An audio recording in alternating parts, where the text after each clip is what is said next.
juu yako linaenda tokea. Milio la wachawi leo linapofishwa, milio la giza leo linafunikwa. Ninaona neema ya Bwana imefunuliwa. Ambia jirani yako, neema ya Bwana imefunuliwa.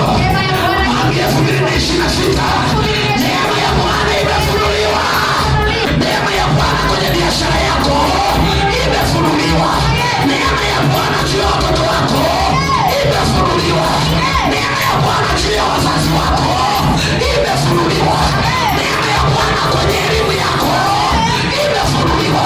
Sisi wakina nani ni wagonjwa hapa, nataka nikutabirie neema ya Bwana imefunuliwa kwenye afya yako. Acha kulia, inuka. Acha kulia, inuka. Acha kulia, inuka. Neema ya Bwana imefunuliwa. Neema ya Mungu iwaokoayo wanadamu wote imefunuliwa. Biblia kisasa inasema,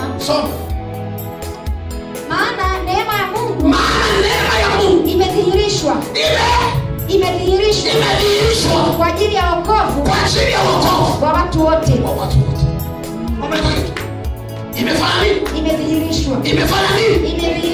Vita ya kwanza, adui yako anazuia wewe usiende kukaa kwenye neema iliyofunuliwa kwa ajili yako. Kwa nini sasa hivi watu wanateseka? Kwa nini sasa hivi watu biashara zinapofika? Kwa nini watu sasa hivi nguvu za giza zimeolemea? Ni kwa sababu neema ya Bwana juu yao imefanya nini? Imefunikwa. Haipo. Inapigwa. Ndio. Naona kwa neema ya Bwana inakuokoa. Amen. 2026 neema ya Bwana imefunuliwa. Nasema mbingu zimeachilia neema yake. Mbingu zimeachilia neema yake juu yako.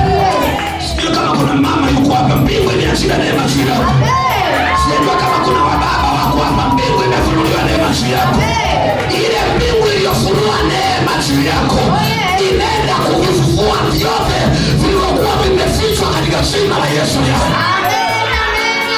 Sema Bwana Yesu, Bwana Yesu. Kila kilicho changu ambacho kilifichwa, neema ya Bwana imekuja kuvifunua vyote. Amen. Afya yako haikufunuliwa.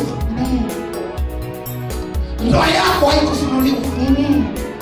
Uzima wako haukufunuliwa. Shetani alikuwa anafanya lile aliwezalo kukumalisha. Adui alikuwa anafanya vile awezavyo kukumalisha. Lakini sasa tumemwambia Mungu neema imefunuliwa. Jesus. Neema ikishafunuliwa utaanza kupenya. Neema kama haijafunuliwa kupenya huwezi.